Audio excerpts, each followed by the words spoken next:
Yeah, I have a fun one this week. I'm just I might be late to this party, but I've just in the past couple of weeks I've started using voice mode so much more with GPT, and I use it on my phone all the time. So I'm like out, I'm walking, or we're in the car, and my husband and I are like, "What? I wonder what that means, or how do we understand that?" And I was like, "Ah, we have a friend we can ask." And so we've now been like using it for little things and bigger things. Like we were both trying to go back to cryptocurrency 101 because we feel like we're too old and we kind of miss the cryptocurrency like education, and we feel like we need to understand that now. So we did like cryptocurrency 101 on the way home the other night from the west side of the state. And we're walking back from just taking a walk, and he's annoyed that his Apple Watch keeps telling him he's near somebody else's AirPods and he doesn't know how to turn it off. I'm like, ChatGPT will help you. And I just ask her, and and as she's telling him, you can do it. Voice mode is amazing because it's like having the information coming in through your ears while you're trying to do something with your hands is it's like a superpower. So I then realized you can do it on your laptop as well. I mean, your computer as well. I had only been using voice mode on my phone. So now I've been using voice mode on my computer when I'm trying to have it teach me something. And um, I'm obsessed with like how I do my to-do lists, and how I sort of keep track of things. And I'm a bullet journal enthusiast, and I will always have my bullet journal. But for some of my bigger projects, I feel like there. My notes are scattered throughout my bullet journals, and I'm on bullet journal 5 for the year, and there's like important notes back there. And so I needed to start keeping track of some of the things that I'm, thinking about over, where there's like lots of connecting thoughts over a long period of time. So I just have been asking voice mode on ChatGPT on my laptop to talk about the different tools and then to talk me through practicing with them. So for me, it suggested a bunch of different ones, and then like I would pull them up, and I'm right now it's coaching me on Microsoft OneNote, which is probably the best way for me to probably the best tool for me just because it integrates with everything else in my suite. But it's amazing because again, it's information is coming in through my ears, like my tech support, and I'm like practicing, and I'll say no, it's not working, and describe what's not working. And all right, maybe that's not maybe I should have figured that out a long time ago, but it's been amazing. So yeah. So just for people who maybe haven't even explored ChatGPT on their phone, what's the difference between using ChatGPT as they're hearing about it and using ChatGPT voice mode? So I think you're asking like ChatGPT voice mode is literally instead of typing in a question or typing in a prompt, it's just speaking it. And that it's and the LLM just speaks back to you. It'll say, that's a great question. Here's what I think, here's what I think you're trying to figure out. Here are my, responses and ways to think about that. Was that helpful? Do you need more information? Can I help you think in more detail about any piece of that? It's like having um a, a thought partner that you're talking to instead of, writing with. And for me at least, it turns out to be a faster way of getting through something. And maybe, people who are faster typers or just think better through their fingers on their keyboards might not like it as much, but it's turned out to be like a great tool for me in working through things because I could be on different screens. I mean, my ChatGPT window, I don't even know where it is because I'm in my Microsoft OneNote window, and it's we're just talking.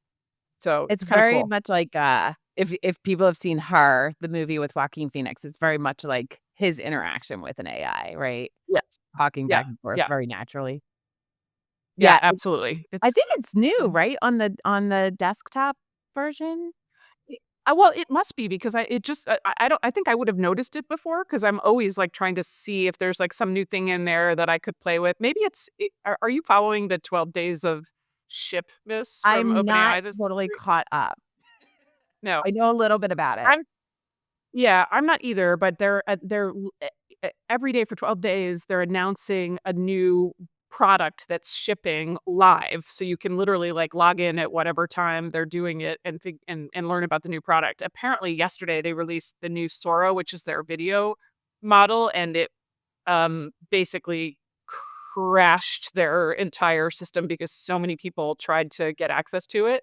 And so Sam Altman's been like updating everybody on social media, like, we're working on it. I promise you, we had no idea we'd have this much interest, and we'll keep working on it. So maybe this was one of the products they, shipped in 12 days of shipments, but I'm not sure. But it must be new because I think I would have noticed it before. I'm always in there looking for new things. I'm pretty sure that recently, I mean, I get so I forget which ones have which features, but I'm pretty sure I logged into ChatGPT on my desktop recently, and there was a notice that sort of popped up that said now, like, Oh, voice mode now available on desktop GPT. I So see. I've I don't. also been Yeah, using it. Yeah. that's interesting. I don't think I saw the notice. I just saw that microphone thing appear like it does on my app on my phone, and I was like, oh, this will help because, yeah, interesting. How It's about you? also What was your moment? Yeah. Sorry. Go Well, ahead. like, no, like you, I really love interacting with voice mode. I feel like one of the things that is the most valuable thing professionally for me is having a really great thought partner just to talk things through with. And there is a difference to me cognitively in saying things out loud and thinking them through in a back and forth rather than typing them out. So I really love that. And it's funny. I know, he's controversial. People have many thoughts and feelings about him, but I remember years ago reading an interview with Elon Musk where in his very Elon way, he was talking about engaging with technology, and he was saying that we would grow by leaps and bounds in our ability to use technology if we could get rid of our meat sticks as the is like interlocutor with the technology, meaning our fingers. Um, and I remember rolling my eyes when he said it, but he's right in the sense that when you eliminate that sort of friction of having to type things out, you can do a lot more quickly and feel more closely connected with the technology, I think.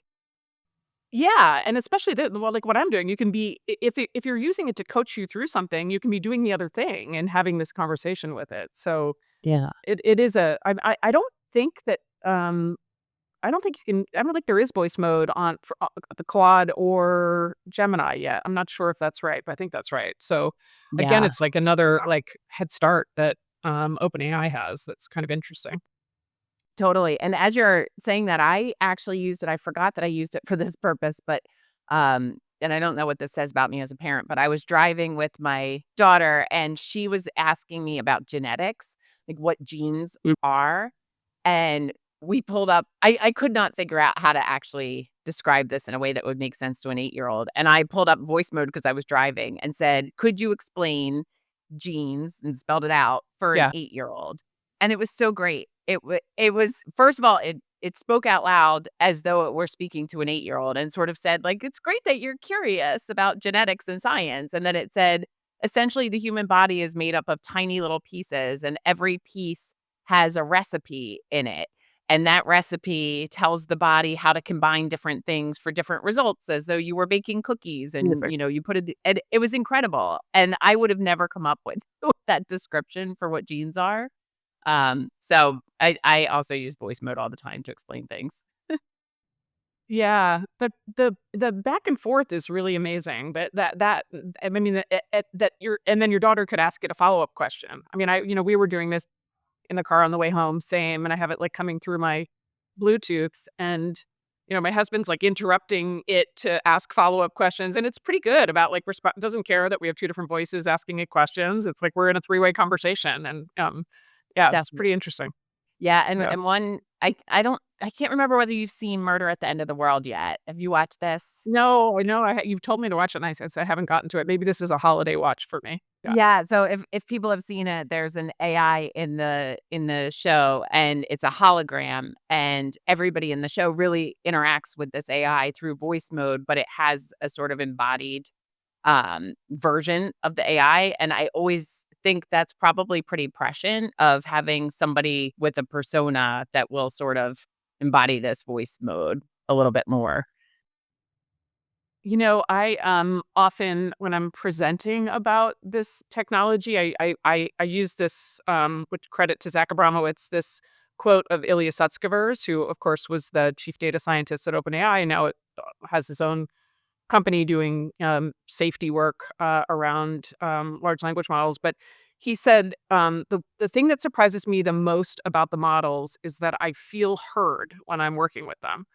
And I feel like that's even more so with voice mode. You and I have talked about how that's even true when you're typing prompts and it responds in a way that feels like very, very much like a human, and it can be a little bit odd. It's even more so with voice mode, I find. I don't know if you agree. Yeah. 100% agree. It's much more like a human interaction, and especially I know they have, I can't remember the word for it, but they have sort of built in a little bit of the verbal tics and ums and things that make it sound really human, and you can Yeah. interrupt it Sure. and like you would a Yeah. human.